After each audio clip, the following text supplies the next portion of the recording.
సందీప్ రెడ్డి వంగ ఈ పేరు వినగానే మనకి ముందుగా గుర్తొచ్చేది అర్జున్ రెడ్డి సినిమా.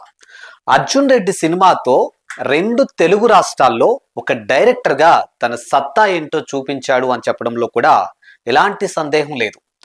ఆఫ్టర్ అర్జున్ రెడ్డి ఇదే సినిమాని బాలీవుడ్ లో కబీర్ సింగ్ తో తీసుకురావడం జరిగినటువంటి సందర్భాలు కూడా మనం చూసాం.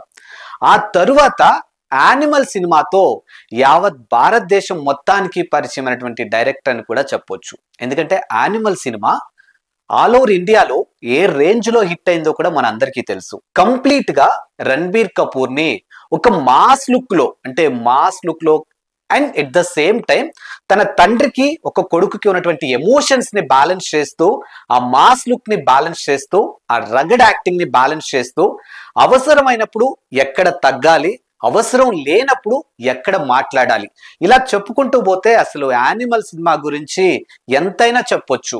ఈ క్రెడిట్ అంతా కూడా సందీప్ రెడ్డి వంగకే వెళ్తుందంటే ఖచ్చితంగా అవుననే సమాధానం అనిపిస్తుంది. ఎందుకంటే అందులో నటించినటువంటి నటీనటులకి ఎంత పెద్ద పేరు వచ్చిందో ఆయనకు కూడా అంతకు మించి పేరు వచ్చిందేమో అనిపించింది.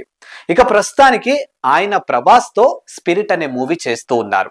సో ఇటు ప్రభాస్ ఫ్యాన్స్ అంతా కూడా ఆ మూవీ కోసం ఈగర్లీ వెయిటింగ్. ఎందుకు అనంటే అర్జున్ రెడ్డిలో తన డైరెక్షన్ ఎలా ఉంటుందో మనం చూసాము, యానిమల్ సినిమాలో తన డైరెక్షన్ ఎలా ఉంటుందో చూసాము. At the same time Prabhas కి ఉన్నటువంటి ఫ్యాన్ ఫాలోయింగ్ కానీ, ఆయన నటన కానీ, ఆయన at right now pan world star అని చెప్పొచ్చు.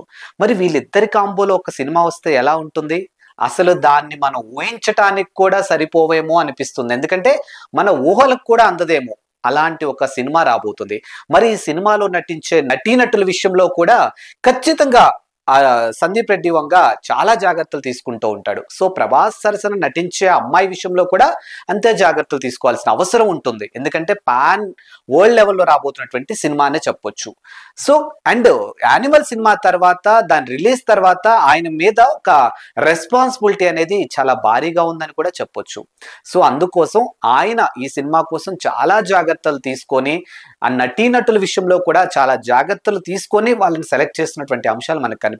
ఇక తాజాగా ప్రస్తుతానికి ఈ సినిమాకు సంబంధించినటువంటి అంశంలో భాగంగా ఆయన కంప్లీట్ గా బాలీవుడ్ ని షేక్ చేస్తున్నారేమో అనిపించింది. ఎందుకు ఈ మాటని మాట్లాడుతున్నానంటే ఆయన తన సోషల్ మీడియా అకౌంట్ ద్వారా ఒక ట్వీట్ ని చేశారు. ఇప్పుడు ఆ ట్వీట్ యావత్ భారతదేశంలోనే ఒక సంచలనంలా కనిపిస్తుంది. ఎందుకు అనంటే ఒక్కసారి ఆ ట్వీట్ ని మనం కూడా చూసినట్లయితే ఒక రకమైనటువంటి మాస్ వార్నింగ్. మరి ఆ మాస్ వార్నింగ్ ఎవరికి ఇచ్చారు, ఎందుకు ఇవ్వాల్సి వచ్చింది, ఆయన అంత ఫైర్ అవ్వాల్సినటువంటి అంశం ఏంటి అనే దాని గురించి ఒకసారి చూసినట్లయితే అసలు ఫస్ట్ ఆయన చేసినటువంటి ట్వీట్ ఏంటో ఒకసారి మనం చూద్దాం. సో ముందుగా ట్వీట్ లో ఉన్నటువంటి చివరి 2 లైన్లు ఒకసారి మనం చూసినట్టయితే కంప్లీట్ గా హిందీలో రాయడం జరిగింది. ఐసా కరో అగ్లీ బార్ పూరీ కహానీ బోల్నా క్యూంకి ముజే జరా బి ఫరక్ నహీ పడతా. అంటే నీకు నచ్చింది నువ్వు చేసుకో, నాకేం పెద్ద ఫరక్ కూడా పడదు అంటూ చాలా కేర్లెస్ గా, ఎంత కేర్లెస్ గా అంటే ఆయన ఎవరికైతే వార్నింగ్ ఇవ్వాలి అనుకున్నారో ఈ ట్వీట్ ద్వారా లిటరల్లీ మన తెలుగులో మాట అంటాం కదా, సో ఈ ప్లేస్ లో ఉండి ఆ మాటని మాట్లాడకూడదు కాబట్టి డెఫినెట్ గా చెప్తున్నాను, చాలా కేర్లెస్ గా నువ్వేం చెయ్యలేవు అనే అర్థం వచ్చేలా ఆయన ట్వీట్ చేశారేమో అనిపించింది. నేను ఈ సినిమాకి ఒకళ్ళు కావాలి, ఒక నటి కావాలి అని చెప్పేసి ఈ స్టోరీ మొత్తాన్ని వాళ్ళకి ఎక్స్ప్లెయిన్ చేయడం జరిగింది. సో ఈ స్టోరీ నేను వాళ్ళకి ఎక్స్ప్లెయిన్ చేసినప్పుడే మా ఇద్దరి మధ్య ఒక ఒప్పందం జరిగింది. దాన్నే నాన్ డిస్క్లోజర్ అగ్రిమెంట్ అంటారు. అంటే నేను ఒక స్టోరీ వాళ్ళకి చెప్పినప్పుడు వాళ్ళకి సుముఖంగా ఉంటే వాళ్ళు ఈ స్టోరీలో వర్క్ చేయొచ్చు, వాళ్ళు కనుక సుముఖంగా లేకపోతే వాళ్ళు ఈ స్టోరీలోంచి బయటకు వెళ్ళిపోవచ్చు. బట్ నేను చెప్పినటువంటి స్టోరీ ఏదైతే ఉందో దాన్ని మాత్రానికి వేరే ఎవరి దగ్గర డిస్కస్ చేయడానికి వీల్లేదు అనే అర్థం వచ్చేలా ఆయన తన సోషల్ మీడియా అకౌంట్లో అయితే పోస్ట్ చేయడం జరిగింది. బట్ ఆయన ఎవరికైతే ఒక స్టోరీ చెప్పారో వాళ్ళు దాన్ని డిస్క్లోజ్ చేశారు. అంటే ఈయన చెప్పినటువంటి స్టోరీని విన్న తర్వాత ఇందులో నటించకపోవటం అనే విషయం పక్కన పెట్టేస్తే ఎంతమందికి చెప్పాలో అంతమందికి చెప్పేశారు. సో అందుకు ఆ విషయం తెలుసుకున్నటువంటి సందీప్ రెడ్డి వంగ చాలా ఘాటుగా ఇప్పుడు ఆయన తన సోషల్ మీడియాలో పోస్ట్ చేశారు. అందులో భాగంగానే ఆయన మనం అనుకున్నటువంటి లాస్ట్ లైన్ మళ్ళీ ఒకసారి చూస్తే, ఐసా కరో అగ్లీ బార్ పూరీ కహానీ బోల్నా క్యూంకి ముజే జరా బి ఫరక్ నహీ పడతా. మనం ఇందాక చెప్పినట్టు చాలా కేర్లెస్, అసలు ఏం చేసుకుంటావో చేసుకోపో, బరాబర్ నీకు నచ్చింది చేసుకోపో, నేను ఇంతే అనే కోణంలో ఆయన మాట్లాడడం జరిగింది. అంటే నువ్వు ఏదైతే ఒక అంశాన్ని ఇప్పుడు బయటికి లీక్ చేసావో దానివల్ల నాకు అసలు నథింగ్ అన్నట్టుగా ఆయన మాట్లాడడం జరిగింది అనేది చాలా స్పష్టంగా అర్థమవుతుంది. మరి ఆయన ఎవరిని అన్నారు, ఎందుకు అనాల్సి వచ్చింది అనే అంశాన్ని ఒకసారి చూసినట్టయితే, మరి ఆయన డైరెక్ట్ గా పేరు పెట్టి అనకపోయినా కానీ ఇండైరెక్ట్ గా సోషల్ మీడియాలో వచ్చినటువంటి అంశాలని ఆధారంగా చేసుకొని ఇప్పుడు ఈ అంశాన్ని నేను మీ ముందుకు తీసుకొస్తున్నాను. ఇది నా మాట కాదు, డైరెక్ట్ గా సందీప్ రెడ్డి వంగ గారు పేరు పెట్టి అనలేదు. But what ever it, social మీడియాలో వస్తున్నటువంటి అంశాలను ఆధారంగా చేసుకొని ఈ పేర్లు మీ ముందుకు తీసుకురావడం జరుగుతుంది. ఆయన అన్నది కంప్లీట్ గా నటి దీపికా పదుకొన్ని ఆయన ఈ వ్యాఖ్యలు చేశారు అన్నట్టుగా తెలుస్తుంది. ఎందుకు, ఇది జస్ట్ స్పెక్యులేషన్ అనుకుంటారా, ఊహాగానాలు అనుకుంటారా మనకు తెలియదు. కానీ జనరల్ గా ఆవిడని ఉద్దేశించి ఆయన చేశారు అన్నట్టుగా కొన్ని కథనాలు అయితే ఇప్పుడు సోషల్ మీడియాలో మనం చూస్తూనే ఉన్నాం. ఎందుకంటే ప్రభాస్ సరసన దీపికా పదుకొన్ అయితే కరెక్ట్ హీరోయిన్ కాబట్టి ఆవిడ్ని స్పిరిట్ లో హీరోయిన్ గా తీసుకుందామని ఆవిడకి స్టోరీ ఎక్స్ప్లెయిన్ చేయడం జరిగిందంట. స్టోరీ మొత్తం విన్నటువంటి ఆవిడ కొన్ని కండిషన్స్ పెట్టిందంట.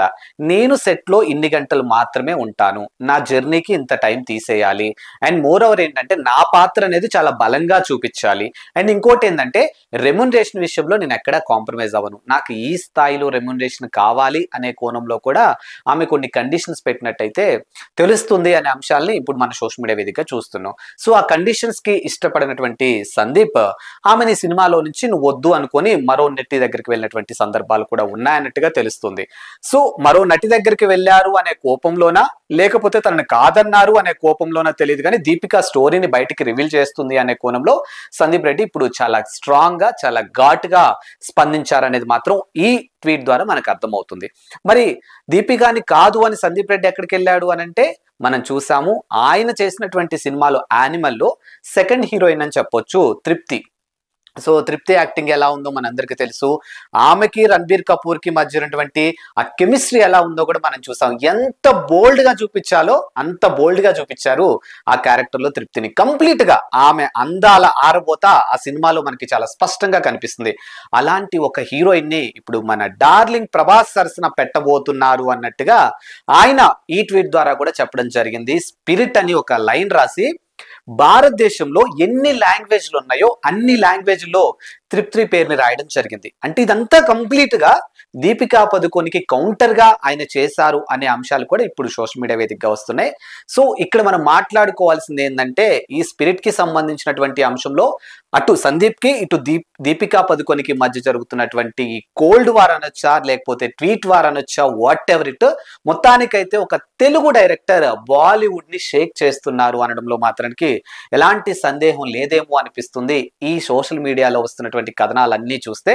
బట్ చూద్దాం మరి ఈ అంశం మీద దీపిక ఏమన్నా రెస్పాండ్ అవుతుందా, ఒకవేళ ఆమె రెస్పాండ్ అయితే తిరిగి మళ్ళీ సందీప్ ఎలాంటి కౌంటర్ ఇస్తాడు, ఒకవేళ దీపిక రెస్పాండ్ అవ్వకపోయినప్పటికీ కూడా ఆమె హస్బెండ్ రణ్వీర్ సింగ్ ఏమన్నా రెస్పాండ్ అవుతాడా, మరి ఈ విషయం గురించి తెలియాలంటే మనం కూడా ఇంకొద్ది రోజులు వెయిట్ చేయాల్సిందే.